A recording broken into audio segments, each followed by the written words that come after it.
Hello students, I hope you are all fine. In this video we are gonna explain the first activity here in Google Classroom, which is about a reading comprehension related to jobs. Jobs are different activities that people do to collaborate with society. It can be divided into professions and occupations. Professions like lawyer, doctor, or engineer, and occupations like baker, builder, or painter. Today we are going to read a text about an occupation. You will have to read the texts and answer the questions. But first, we are gonna take a look to the keywords. Assess, needs, calls, staff, greet, type, question, answer, file, skill, skillful, environment. And the most important expression today, have to. La expresión más importante del día de hoy es have to. Es un verbo que literalmente significa tener que. Cuando nosotros usamos la expresión tener que en nuestro lenguaje, estamos expresando una obligación, un deber. Fijémonos en la expresión I have to pay attention in class. Esta oración está expresando el deber, la obligación de poner atención en clases. I have to pay attention in class.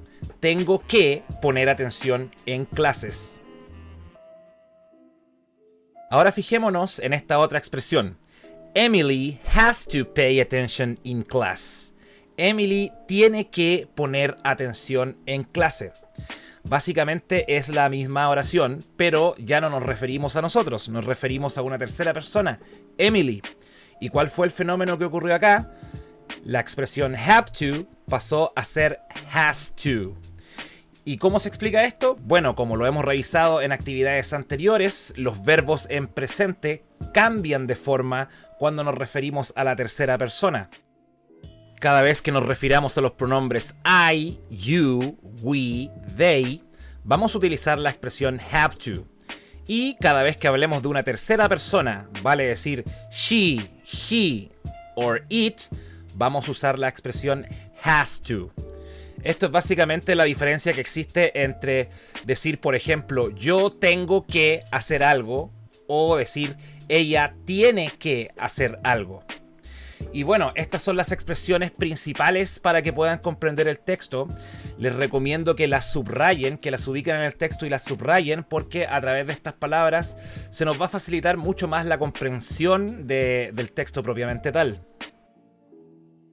Les adelanto que el texto, como lo dijimos al principio, se refiere a una ocupación.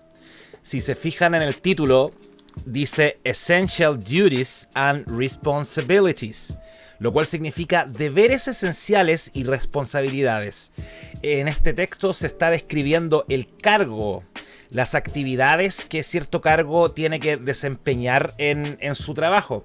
Y si se fijan, existe muchas veces en el texto la expresión have to.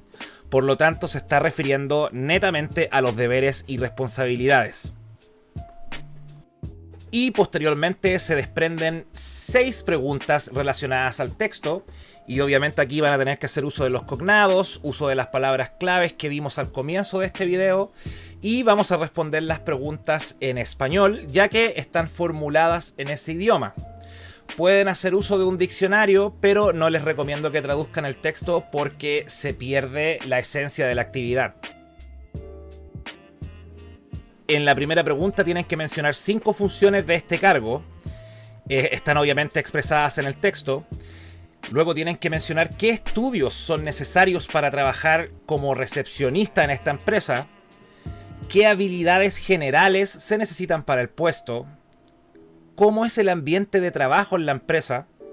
Luego, escribir 10 cognados presentes en el texto. Los cognados son las palabras en inglés que se parecen a las del español. Y finalmente tienen que crear 3 oraciones, en inglés esta vez, utilizando la expresión have to o has to. 3 oraciones que empleen esta frase que, como ya lo vimos, sirve para expresar obligación y deber. Esta actividad pueden responderla directamente editando el documento o pueden hacerlo en un cuaderno y posteriormente subir las fotos en algún archivo RAR. Recuerden que para entregar la tarea deben hacer clic en subir archivo. Posteriormente tienen que adjuntar el archivo, ya sean fotos o documentos, y una vez lo suban tienen que marcar la tarea como completada. Cualquier duda o consulta la pueden dejar en el muro de esta tarea y yo se la respondo a la brevedad. Sería todo por ahora, chiquillos. Les deseo que estén muy bien.